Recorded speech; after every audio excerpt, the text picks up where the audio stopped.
They chased Fulani out of their land, yet the killings continue. All the Igbos are crying out, Alhaji Musa Saidu.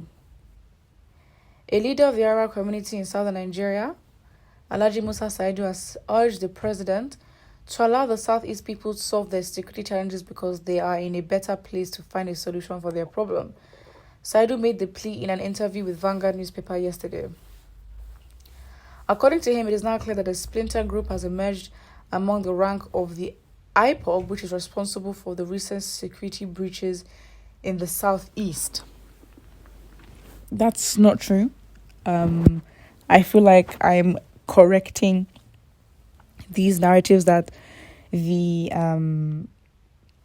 insecurity and whatever going on in the Southeast is by IPOP. It's not. Alhaji Mark has come to confirm it. And any violence in the Southeast is not every time Biafra. Come on. He said at the time Fulani people were accused of being behind killings in several parts of the Southeast and were chased out, adding that the killings had continued in the area. He noted that the continuation of killings even after the Fulani people were chased out of the Southeast is an indication that they were not responsible for the insecurity in the past. They have chased all Fulani out of the land, and yet the killings have been going on. For that time, where, it's not just Fulanis. I think it was taken out of context, right? Because innocent, Fulanis who had businesses in the Southeast were then stereotyped and then pushed out.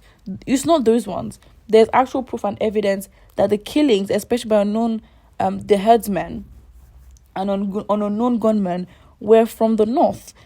Not Fulanis, but because again, there are other tribes, right? But they were from the north, and there was proof. So again, having that curbed and also misinterpreted and misidentified to innocent people who are from the north was then wrong. So I think it's a lot. And also the Nigerian military was also accused, not even accused, there's also evidence and proof. At the time, the Nigerian military, were responsible and also at a time were causing a lot of security issues and breaches in the Southeast as well. He says Tinubu should allow the Igbos to solve the insecurity in their land. I don't understand. As if this one Nigeria nonsense is not for the national security force to tackle. Because if you're saying they should do it in their land, we're not in a restructured system of government where everyone takes care of themselves. And, everyone has their own security. No, it's not that. So saying they should take care of themselves is absolutely ridiculous. But also, it's now calling the president for every single issue is just, oh my God. I know it's easy to blame the government, but, I guess with the current state Nigeria is in, whoever is president is basically the person that is going to be called for everything, because the issue that is in Nigeria is a lot. I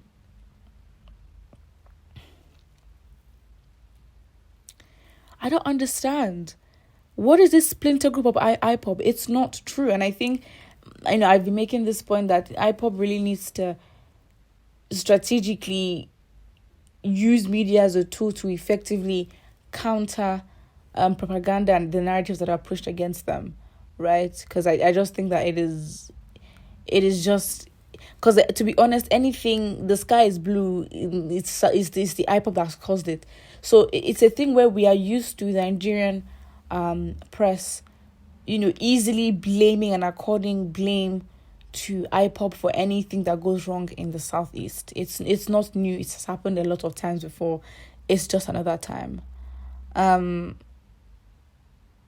But why it's hard to differentiate and separate, this from IPOB is because of the sit-at-home orders and the fact that the IPOB is also fighting for the release of Mazi Nnamdi Kanu.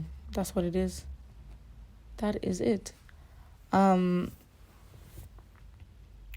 the Igbos are crying now, but all the Sokoto, Zamfara, Kaduna, Benue, Plateau are all laughing. Very foolish talks. As usual, I'm so confused. It's sad to see Igbos killing Igbos today in the Southeast in the name of fighting for Biafra. But that's not it. That is not true. Like, it is it is absolutely not true. I don't like when you look at the movement and the leaders and the message that the movement preach of what IPOB is, it is so opposite and foolish for them to have to do that. Why would you kill each other for a movement that you need each other to move with? Of course, it doesn't make sense. But to be honest, the government has really caused the government has really caused a lot because they're holding their leader. The leader has not committed any crime, first of all, and secondly, the courts have actually called for the release of their leader by the DSS, and the DSS basically just refused. It's basically as simple as that.